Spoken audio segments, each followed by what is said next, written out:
If you want to learn how to flip your grip in tiger pose, you're in the right place. I'm going to start out by showing you some of the warm-ups I use for opening shoulders and getting stretched and ready. The first one is just done by sitting on the heels, knees together, clasping the hands behind the bum, straightening the arms as much as you can, and then taking a child's pose, bowing down to place the head on the mat and keeping the arms as straight as you can. You can stay here as this is a pretty intense stretch, or you can start to press that fist up towards the ceiling, and that will intensify it. So you can take a few breaths here and then release the arms back down to the low back and then take it back to the ceiling. Just taking this slow, but also finding that edge, finding that point where you can stretch a little bit further and feel that open the front of the shoulder and the armpit.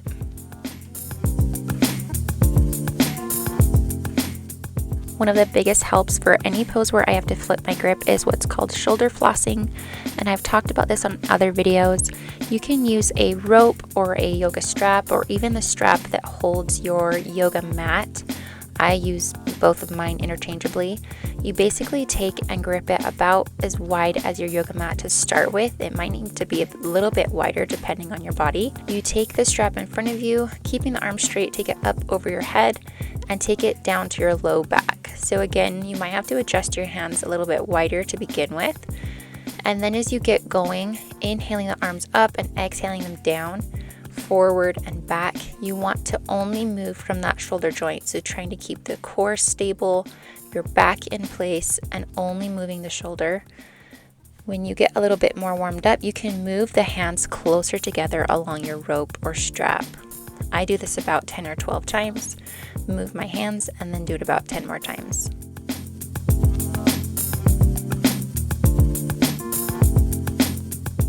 One of the biggest indicators of whether you are ready to flip your grip is cow face arms. So this you can also use the strap for. You're going to take it in one hand and drop it down your neck, down to your back. Take your other arm from underneath and grab onto that strap. If your hands are pretty darn close together, you can try to reach your fingers, inching them closer together, and maybe let go of the strap altogether, linking fingers and closing off that cow face arms.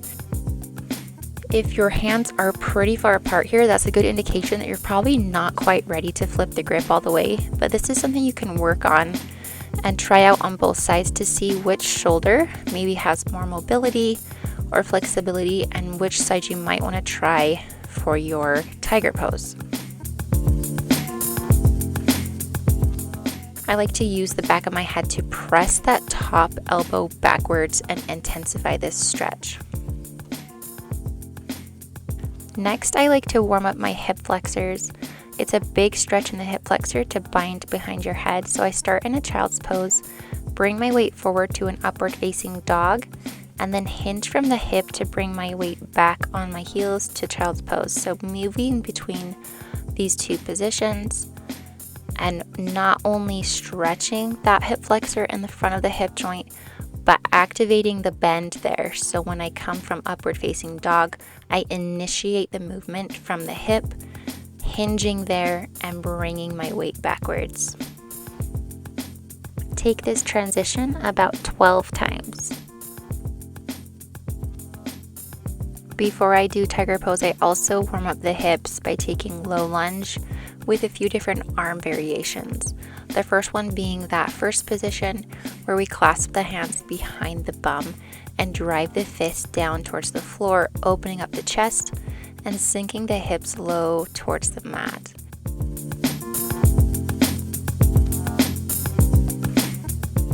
I also practice the cow face arms here.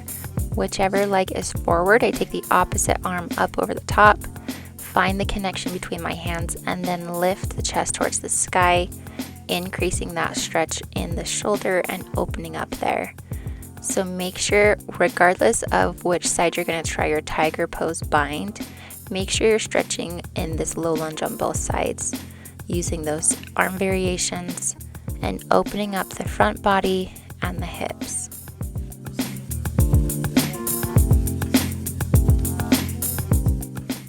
Before you attempt the bind, I suggest starting with a strap, one that you can have a loop at the end of. So I like to use the strap that holds my yoga mat. You can also use a rope and just tie a loop.